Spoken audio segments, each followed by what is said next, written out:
Isıtmayla ilgili devlet finans anlamında katkı sağlamıyor. Bunun katkı sağlamasını istiyoruz yani. Tabii camiler neticede Diyarbakır gibi sahabe şeylerin olduğu bir yerde bu tür şeylerin olması abes kaçar yani. Özellikle biz burada geçerken tarihi bir cami olduğunu fark ettik. Onun içine girdiğinde soğuk bir hava var içeride. İnsan mevcut şeylerden dolayı ısıtmayla ilgili sıkıntısı var yani. Dilerden talebimiz bir an önce bu ısıtmayla ilgili bir finans bütçe ayırmaları, finans anlamında bütçe ayırmaları istiyoruz. Arkamızdaki cami Diyanet'e bağlı olduğu halde elektrik sorunu var abi. İçerisi çok soğuktur. Yani aydınlatmadan başka bir şey yok. Alt ısıtması olmasına rağmen çalışmıyor abi. Cemaat soğuktan içeride cemaat kalmamış zaten. Hani devletin bir elini taşın altına koyması lazım. Hani bir gelip bakması lazım. Belediye bile ilgilenmiyor yani. Çünkü içeride soğuktan insan kalmamış. Hani o derece hani devletin bir şeyler yapması lazım abi. Bu arada hani devlet okulların, müzelerin, kurumsal yerlerin elektriğini kesmiyor. Onlara her türlü yardım ve desteği yapıyor. Veya camilere niye yapmıyor? Yani Müslümanlara niye bu yardımı yapmıyor ki? Hani devlet cami konularıyla ilgili devletin bir adım atması lazım. Hani meclise bunu getirmeleri, dile getirmeleri lazım.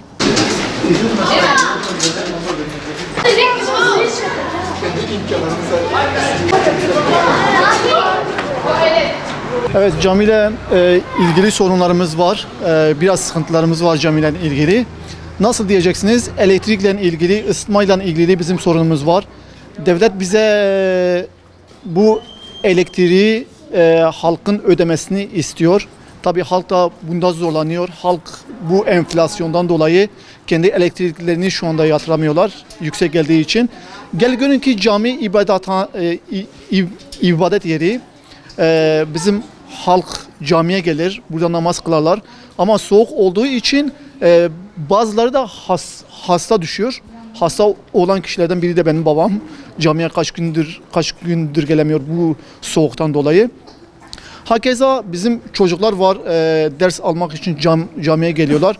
O soğukta camiye de gönderemiyoruz artık. Eğer ki devlet şöyle yapıyorsa, kendi kurumlarının elektriklerini yatırıyorsa, bu da devletin bir kurum yeri, cami, ibadethane ki burası peygamberler şehri diyelim. Böyle bir sıkıntı yaşıyoruz ki ayıp bir şey yani. Gerçekten de bu ülkeye yakışmayacak bir şey. Gelin görün ki öğrencilerimiz bu soğuktan camiye gelemiyor. Ders alamıyorlar, gönderemiyoruz. Sağlıklı bir ders alamıyorlar burada. Yani buradan devlet yetkililerine sesleniyorum ki böyle bir sıkıntıyı gelin kendiniz de görün. Gelin 2 rekat burada namaz kılın ki o sıkıntıyı siz de yaşayın yani. Biz yaşıyoruz, siz de yaşayın. Şu anda böyle bir sıkıntımız var. Devletten bir yetkili gelip görebilirse, bu işe el atarsa çok iyi olur.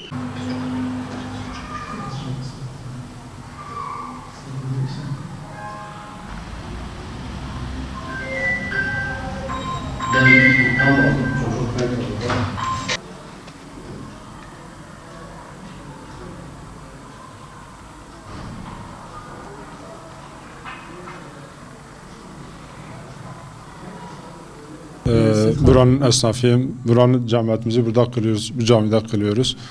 Bu camimize Diyanet'in bir müftülüktür artık.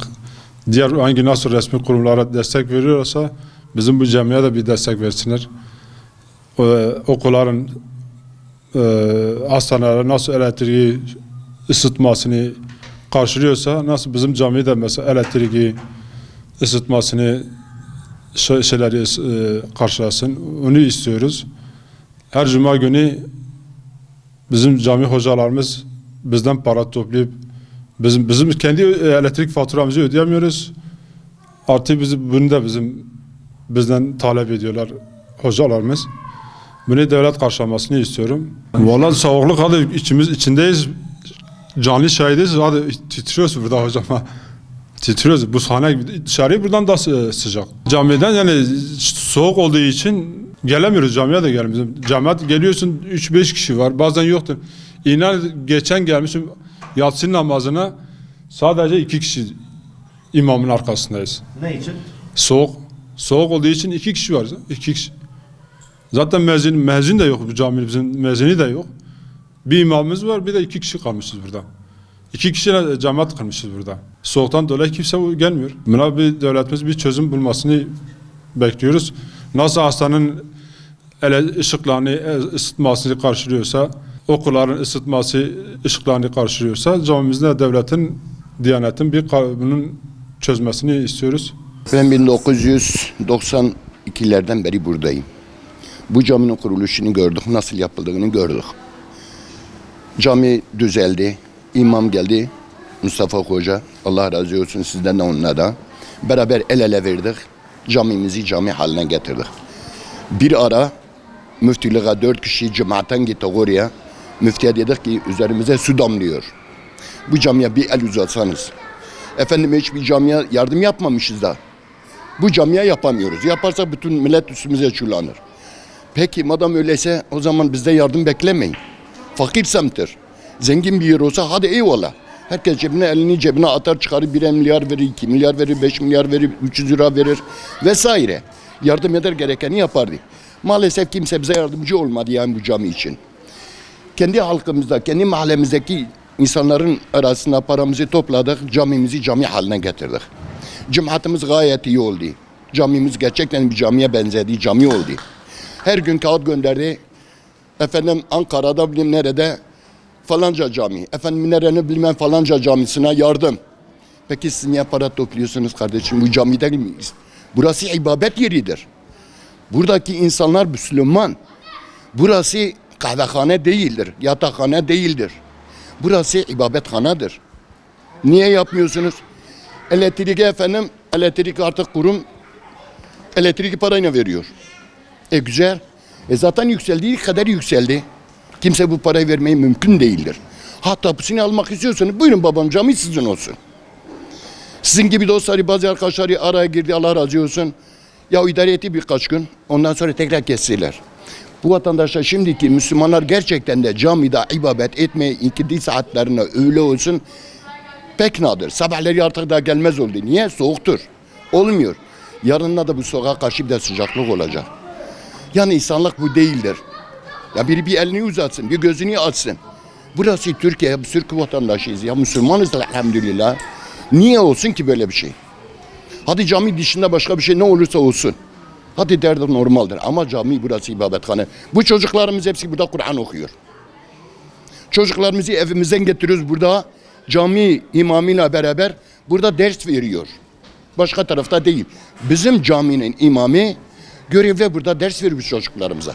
Peki bu kışın sizin benim değil de sizin çocuğunuz olsa acaba o yetkili kişilerin çocuğu olsa bu soğukta bu çocuklarını okutur mu? Ben onlara sesleniyorum, sesim onlara gitsin. Yani bu zengin adamlar, bu işi yapabilecek insanlar eğer onların çocuğu bu gibi yerde hizmet edip de Kur'an okuyorsa, ders alıyorsa o zaman benim de söyleyecek bir şeyim yoktur. Biz burada Kur'an dersi alıyoruz. Çok soğuk. Biz burada Abdülaziz'den ders alıyoruz. Yani biz donuyoruz. Hocalarımız diyor soba getireceğiz. Elektriğimiz yok. Biz burada donuyoruz. Sonra Kur'an okuyoruz. Yatsı namazına bile kalamıyoruz. Hemen eve gidiyoruz. Hocamız bizi gönderiyor.